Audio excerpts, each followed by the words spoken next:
വാർത്തയിലേക്ക് പോവുകയാണ്. രമേശ് ചെന്നിത്തല മദ്യനിർമ്മാണശാലയ്ക്ക് പദ്ധതിയിടുന്ന എലപ്പുള്ളി സന്ദർശിച്ച ശേഷം മാധ്യമങ്ങളോട് സംസാരിക്കുന്നു. ഒരു ബ്രൂവറിയും തുടങ്ങാനുള്ള അനുവാദം തേടി അവർക്ക് അനുവാദം ഈ പിണറായി ഗവൺമെൻറ് കൊടുത്തതാണ്. അന്ന് ഞാനിവിടെ വന്നിരുന്നു. അന്ന് ഇവിടുത്തെ ജനങ്ങൾ സംഘടിച്ചു നിന്നു. അവസാനം ഗവൺമെൻറ് അത് പിൻവലിക്കേണ്ടി വന്നു. ഇപ്പോൾ അന്ന് ഞാൻ ഉന്നയിച്ചത് മദ്യനയത്തിൻ്റെ ഭാഗമല്ലെന്നാണ്. ഇപ്പോൾ വളരെ ശാസ്ത്രീയമായി ഒയാസിസ് പ്രൈവറ്റ് ലിമിറ്റഡ് എന്ന കമ്പനിയുമായി ചർച്ച നടത്തി അവരുമായി മന്ത്രിയും ബന്ധപ്പെട്ടവരും ചർച്ച നടത്തിയ ശേഷമാണ് ആദ്യം അവരുടെ അപേക്ഷ നിരസിക്കുന്നു. രണ്ടാമത് വീണ്ടും അപേക്ഷ കൊടുക്കുന്നു. രണ്ടാമത് കൊടുത്ത എന്തിനാണ്? മദ്യനയത്തിൽ മാറ്റം വരുത്താനുള്ള സാവകാശത്തിന് വേണ്ടിയായിരുന്നു.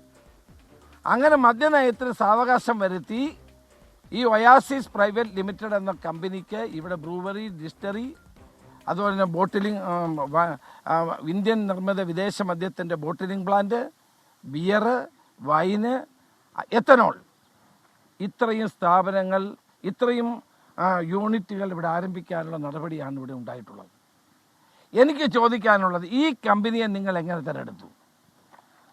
ഇതിനു മുമ്പ് കേരളത്തിൽ അച്യുതമേനോൻ മുഖ്യമന്ത്രിയായിരുന്ന കാലത്താണ് വിദേശ മദ്യ നിർമ്മാണത്തിന് വേണ്ടിയിട്ടുള്ള ഡിസ്റ്ററികൾ ആരംഭിക്കാൻ തീരുമാനിച്ചത്.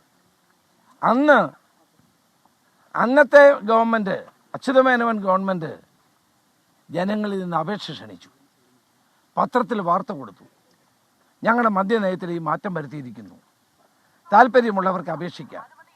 ധാരാളം അപേക്ഷകൾ വരികയുണ്ടായി. അതിൽ നിന്ന് 5 പേരെ ഷോർട്ട് ലിസ്റ്റ് ചെയ്ത് അവർക്കാണ് കൊടുത്തത്. ഞാൻ എക്സൈസ് വകുപ്പ് മന്ത്രിയോട് ചോദിക്കുന്നു, കേരളത്തിൽ ആദ്യമായിട്ട് മദ്യനയത്തിൻ്റെ ഭാഗമായി അച്യുതമേനോൻ ഗവൺമെൻറ്റിൻ്റെ കാലത്ത് സ്വീകരിച്ച അപേക്ഷകൾ എന്തുകൊണ്ട് നിങ്ങൾ വിളിച്ചില്ല? പൊതുജനങ്ങളെ എന്തുകൊണ്ട് നിങ്ങൾ അറിയിച്ചില്ല? ഞങ്ങൾ മദ്യനയത്തിൽ ഭേദഗതി വരുത്തിയിരിക്കുന്നു, ആർക്ക് വേണേലും അപേക്ഷിക്കാം. അപേക്ഷ വാങ്ങിച്ച ശേഷം അത് വിശദമായി പരിശോധിച്ച് എന്തുകൊണ്ട് തീരുമാനമെടുത്തില്ല? അപ്പോൾ നിങ്ങൾക്ക് ഒരു കമ്പനിക്ക് കൊടുക്കണം. ഒയാസിസ് എന്ന് പറയുന്ന പ്രൈവറ്റ് ലിമിറ്റഡ് കമ്പനിക്ക് എല്ലാ സഹായവും ചെയ്തു കൊടുക്കാൻ വേണ്ടി ആരോരും അറിയാതെ, അപേക്ഷയും ക്ഷണിക്കാതെ നിങ്ങൾ അവരെ വിളിച്ചു വരുത്തി അവരുമായി ചർച്ച നടത്തി ഈ അനുമതി കൊടുക്കാനാണ് നിങ്ങൾ തീരുമാനിച്ചത്. ഇത് അഴിമതി അല്ലെങ്കിൽ മറ്റെന്താണ്?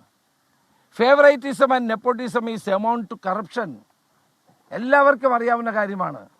ഞാൻ ഈ അച്യുതമേനോൻ ഗവൺമെൻറ്റിൻ്റെ കാര്യം ചൂണ്ടിക്കാണിക്കുന്നത് ആദ്യമായിട്ടാണ് കേരളത്തിൽ അങ്ങനെ ഒരു സംരംഭം ഉണ്ടായത്. മദ്യനിർമ്മാണ കമ്മിറ്റികൾ ഇപ്പോൾ എലപ്പള്ളിയിൽ പദ്ധതി നടക്കാനിരിക്കുന്ന സ്ഥലം സന്ദർശിച്ച ശേഷം മാധ്യമങ്ങളോട് സംസാരിക്കുകയായിരുന്നു രമേശ് ചെന്നിത്തല. കേരളം കണ്ട വലിയ അഴിമതിയാണ് ഇതെന്ന് അദ്ദേഹം പറയുകയായിരുന്നു. ഒപ്പം കുടിവെള്ളക്ഷാമത്തെക്കുറിച്ച് പ്രദേശവാസികൾ തന്നോട് പറഞ്ഞു. പഞ്ചായത്ത് പ്രസിഡന്റോ മറ്റ് മെമ്പർമാരോ ഇക്കാര്യം അറിഞ്ഞിട്ടില്ല, എംപിയോ MLA മാരോ ഇക്കാര്യം അറിഞ്ഞിട്ടില്ല, ക്യാബിനറ്റ് കൂടിയാണ് ഇതിന് അനുമതി നൽകിയത് തുടങ്ങിയ ആക്ഷേപങ്ങൾ അദ്ദേഹം ഉന്നയിച്ചു.